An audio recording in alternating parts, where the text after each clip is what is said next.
Salut les amis, c'est Kendar et on se retrouve aujourd'hui pour le numéro 9 de la Toyota Supra. Et qu'est-ce qu'on a dans le numéro 9? Bon, bah, c'est toujours un peu le moteur. On voit, je pense, des conduites d'échappement. Donc, ben voilà, allez, c'est parti.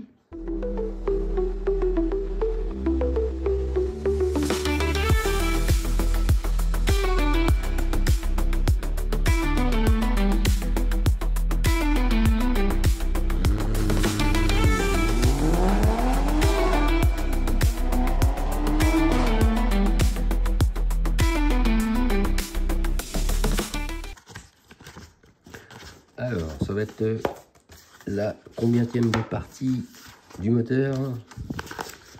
La 5e partie du moteur. Alors, est-ce qu'on va finir de l'assembler ou pas? Je pense qu'on va bientôt avoir terminé de monter ce moteur. Et là, il y a plein de toutes petites pièces, plein de vis différentes aussi. Donc, je pense qu'il y a quand même pas mal de montage. On va voir ça. Il faut monter le compresseur de clim sur les deux ergots du compresseur de clim. Ok, parce qu'il est en deux parties. En fait, le compresseur de clim, on voit cette partie-là et cette partie-là. Donc ça, oui, on insère ça là-dedans. Pourtant, les deux ergots ne correspondent pas. Ah, ben c'est normal, c'est parce que je l'ai mis dans le mauvais sens.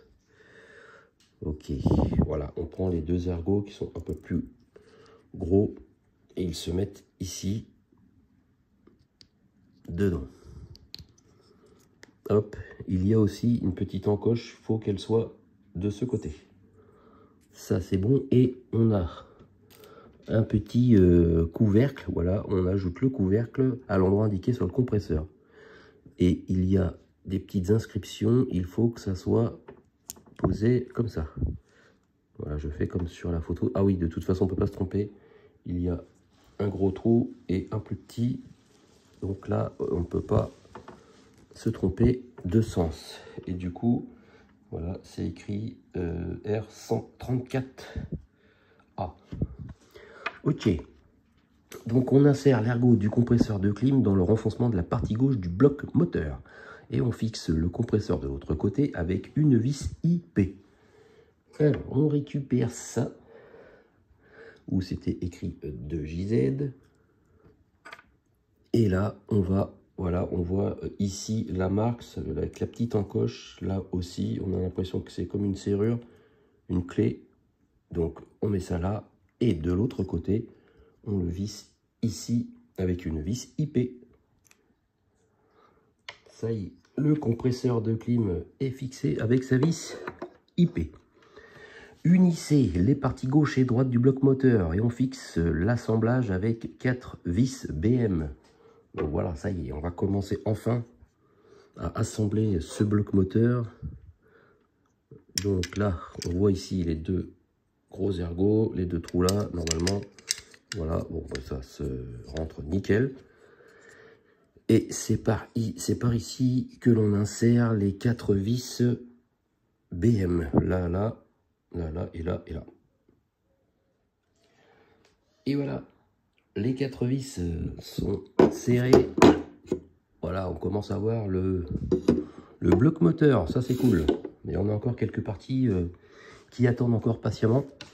Maintenant, on va fixer les conduits de collecteur d'admission au collecteur d'admission 2 avec 2 vis AP. Insérez ensuite les 3 ergots du couvercle inférieur du collecteur d'admission dans les trous correspondants du collecteur. Ok. Alors, on va prendre cette partie-là. Alors, vous voyez que là, c'est écrit G Ready. Ouais, c'est ça. Bah, vous allez peut-être pas trop le voir, mais ça, c'est une marque, un sponsor souvent écrit sur la voiture, à l'extérieur. On prend aussi ce petit couvercle qui va se mettre juste là après, mais avant de mettre ça, on a, voilà, le collecteur d'admission.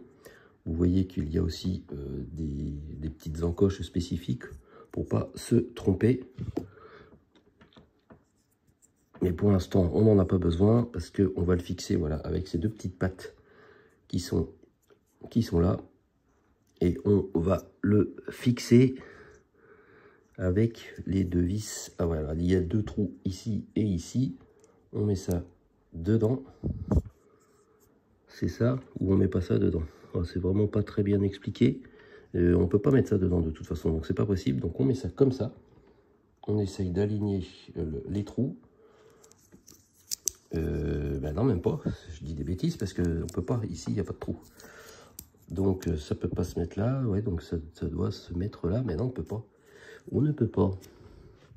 C'est parce que j'ai dû mettre ça à l'envers. Et voilà, tout simplement. Et là, on est d'accord que là, ça s'enfonce. Voilà. Ici, il y a le petit rond où ça rentre dedans. Voilà. Ben, c'est mieux comme ça. Et donc maintenant, on va pouvoir mettre les deux vis AP ici et ici. Et une fois que ça c'est fait, on met le couvercle. Voilà, pour ne plus voir les deux vis AP. Les deux vis sont mises et le couvercle est en place. Et voilà. Voilà ce que ça donne. On met ça de côté. Et maintenant, on va placer les 6 injecteurs dans les 6 trous de la rampe d'injection. C'est pas celle-là. Voilà, c'est celle-là, la rampe d'injection. Ici, on voit les 6 trous pour pouvoir insérer les 6 injecteurs. Les injecteurs que voici. Alors, ils ont une petite encoche. Voilà, la petite encoche va se mettre sur le côté gauche. Quand on tient ça comme ça, on met ça, on insère ça là. Et l'encoche, voilà, apparaît comme ceci. On va peut-être plus le voir comme ça, voilà. Bon, bah, voilà, on a les 6 à mettre comme ça. Bon, ça s'enfonce bien.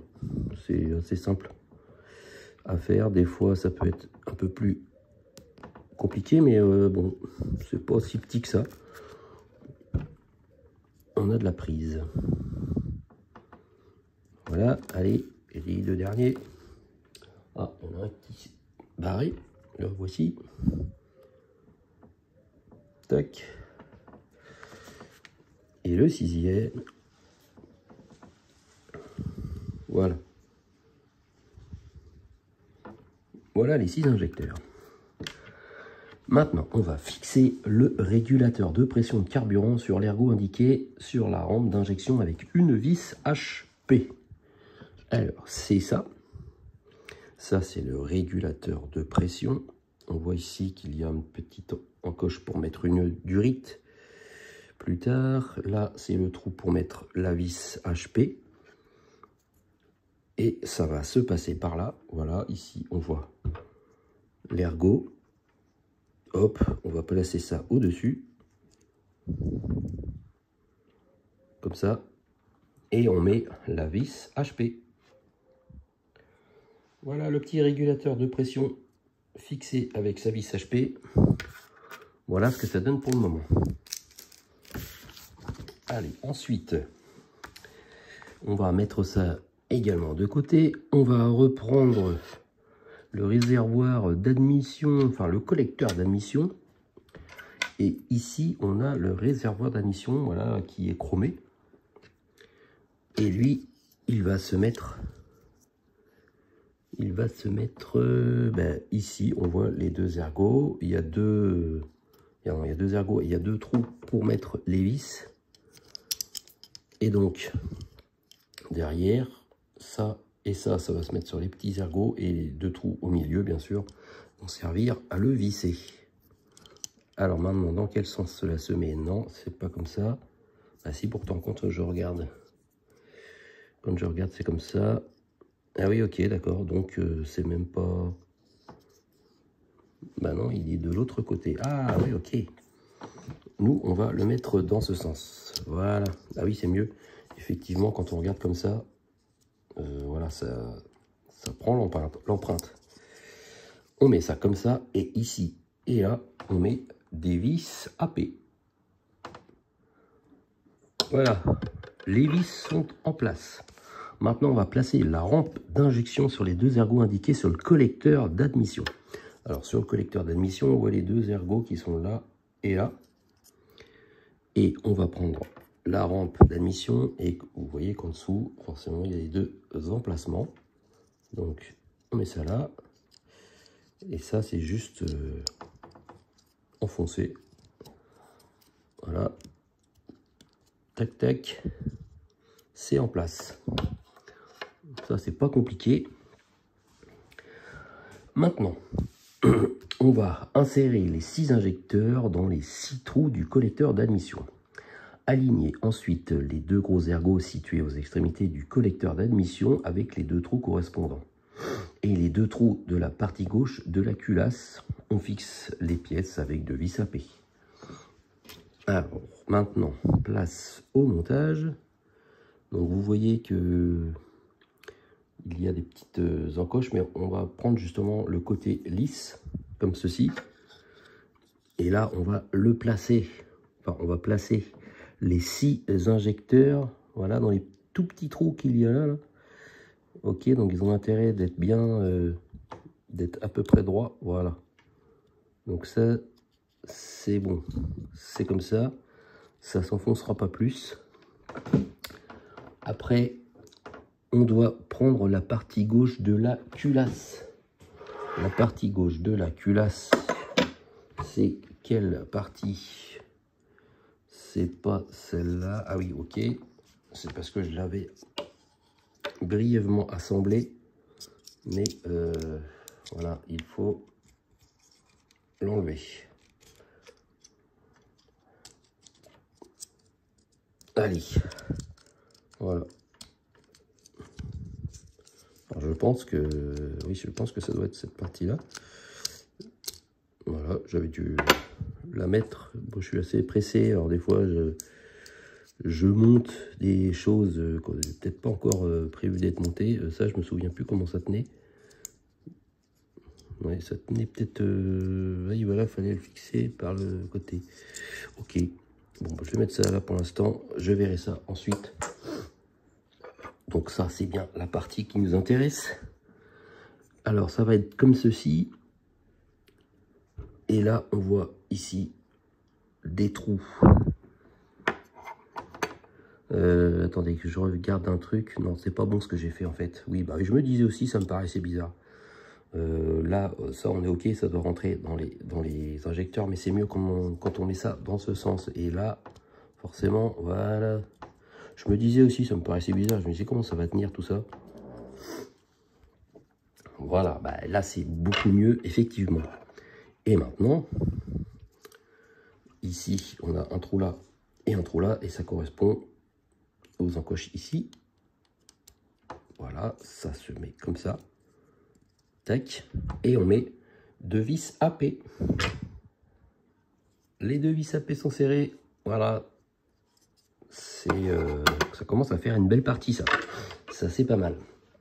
Alors maintenant, observez attentivement l'image et insérez le raccord du conduit dans le trou indiqué du réservoir d'admission d'air gauche. Ensuite, insérez le support du tuyau 1 et le support du tuyau 2 dans les deux trous indiqués sur les conduits du collecteur d'admission. Je vous mets l'image, voilà, pour que vous vous rendiez compte en même temps que moi. Alors que là, on met ça comme ça, et les fameux petites pièces que l'on a à mettre, c'est celle-là. Voilà. Bon là, pas de problème, celle-là, on la reconnaît bien. Il y a une petite, un petit ergot et un ergot en forme de demi-lune qui se met ici. On voit bien l'encoche en forme de demi-lune. Donc là, pas de problème. Ça rentre, hop, voilà. Ça, c'est pas compliqué. Ensuite, on a cette forme-là qui va aller à droite. Et on a cette forme-là qui va aller à gauche. Voilà, on voit l'ergot ici. Ergot également en demi-lune qui se met sur le trou ici. Donc, niveau prise en main, c'est pas ouf. flemme. Alors on retente. J'y suis presque pourtant. Je suis dans la forme de demi-lune, mais oui, c'est vraiment ric-rac au niveau de la place. Voilà. Et on a celle-là à mettre. Et là, c'est également en forme de demi-lune. Donc comme ça c'est vraiment pratique parce qu'on ne peut pas se tromper d'orientation de la pièce. Voilà, super. Ça, voilà ce que ça donne. Après, bon, il n'y avait rien de compliqué, sauf qu'il disait observez bien attentivement, mais de toute façon, on ne peut pas se tromper au niveau des, au vu des encoches. Là, il n'y avait pas d'erreur à commettre. On continue toujours sur cette partie-là. Maintenant, on va insérer l'ergot de la capsule de dépression dans le trou situé sur le côté droit du réservoir d'admission d'air. Alors, la capsule de dépression, voilà, c'est ça. La fameuse petite capsule de dépression. Et elle se met sur le côté, voilà, de la partie chromée. Pareil, toujours une encoche en demi-lune. Je dis demi-lune, mais ça peut être un demi-cercle. Enfin, voilà, mais j'aime bien dire demi-lune. Alors, maintenant, il faut, pareil, essayer d'enfoncer ça correctement. Voilà. Voilà, c'est mis en travers, mais c'est de toute façon, c'est normal. On ne peut pas le mettre autrement.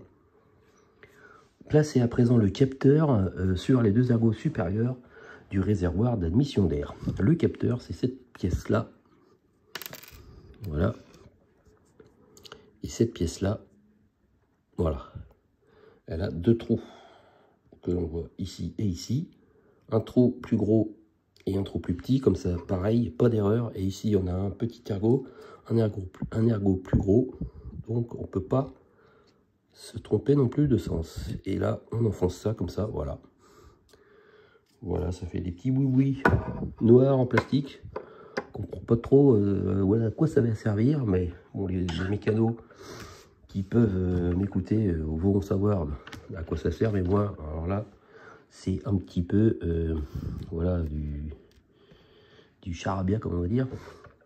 Alors maintenant, on a les deux durites à placer. Mais vous voyez bien qu'il y a toujours une durite plus petite que l'autre. Donc moi, je me réfère à cette page-là et on voit que le 9M est plus petit que le 9O. Après, on revient là. On voit que le 9M, c'est le petit. Il est au-dessus. Il se met du coup sur la capsule de dépression, le petit. Donc, la petite capsule de dépression, voilà, que l'on va voir ici. On voit le petit ergot. Et la durite s'insère dedans comme ça. Voilà, impeccable, ça a bien rentré. Tac. Et du coup, cette durite-là, elle se met sur cette pièce-là. Alors, par contre, la durite, elle n'est pas bien ouverte. J'espère que ça va bien s'insérer. Bon, oui. Bon, ben voilà, ça c'est impeccable, ça. La durite est mise. Et pour le coup, ça y est, c'est terminé pour ce numéro. On a monté toutes les pièces qu'on avait. Ça, c'est bien. Il n'y a pas de pièces qui traînent. On a même assemblé le moteur, mais pas encore tout à fait parce que j'ai cette partie-là, voilà, qui est ici et également le carter moteur. Mais c'est vrai qu'on s'en rapproche quand même. Hein. Donc on a ce beau petit bloc ici. On a celui-là. Alors est-ce que ça va se mettre par là?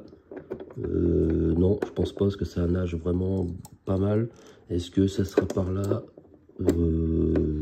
Plus, oui peut-être. Voilà.